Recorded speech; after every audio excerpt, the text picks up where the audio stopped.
150वीं बिरसा मुंडा जयंती मनाई जा रही है, उसको राष्ट्रीय गौरव दिवस के रूप में मनाया जा रहा है। हमें गर्व है इस बात का। लेकिन बिरसा मुंडा कौन थे?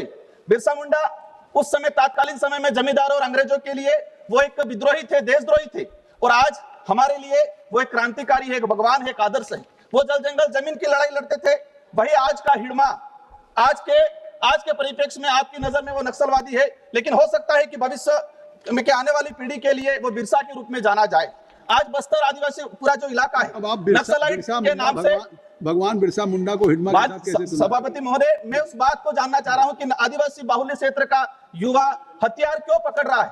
हमें कलम कागज को पकड़ाने की जरूरत थी, लेकिन वो हथियार पकड़ रहा है। मैं आपको बताना चाहूंगा कि हम कह रहे हैं, सरकार कह रही है, हम भी चाहते हैं, और मैं सदन से अपील करना चाहता हूं उस क्षेत्र के आदिवासी युवाओं को कि जल जंगल जमीन की लड़ाई आपको कलम और कागज से लड़ने की जरूरत है, हथियार उठाने की जरूरत नहीं है। यह समय अलग आया है।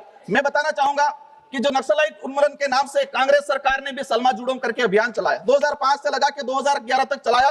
उस समय क्या हुआ? खूनी संघर्ष हुआ, एक खूनी खेल खेला गया सरकार के द्वारा। 500 आदिवासी नक्सली के नाम से मारे गए। उस समय 800 से अधिक हमारे जवान शहीद हुए और 1500 से अधिक आम आदिवासी मारा गया और हजारों आदिवासी बहन बेटियों के साथ बलात्कार हुआ।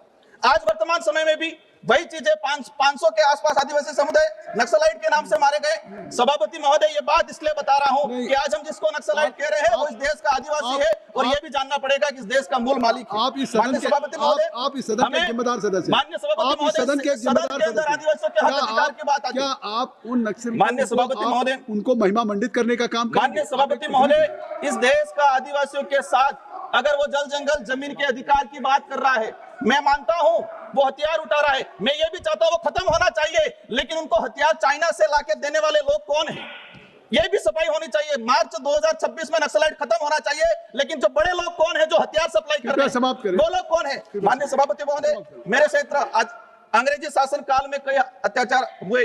इस देश का आदिवासी समुदाय में सबसे बड़ा समुदाय भील समुदाय है, और भील समुदाय के साथ अनेक अत्याचार हुए। सबसे बड़ा अत्याचार आजादी के बाद इस भील समुदाय को 4 राज्यों में बांट दिया गया, राजस्थान, गुजरात, मध्य प्रदेश, महाराष्ट्र और केंद्र शासित प्रदेश। दूसरा सबसे बड़ा अत्याचार हुआ, ऐतिहासिक अन्याय हुआ 1966 में उस एरिया से माही नदी, और इस माही नदी को, माननीय सभापति महोदय, मेरा समय 3 मिनट हुआ है, 1 मिनट लास्ट, 1 मिनट में अपनी बात रखूंगा। सभापति महोदय, 1 मिनट में मेरी बात रखना चाहूंगा। मैं जो चाहता हूं कि माही और करेड़ा जो बांध बने हुए, उन बांधों पे बृहद सिंचाई परियोजना करके बांसवाड़ा, डूंगरपुर आदिवासी बाहुल्य क्षेत्र की जनता को लाभ पहुंचाया जाए। साथ ही सभापति महोदय,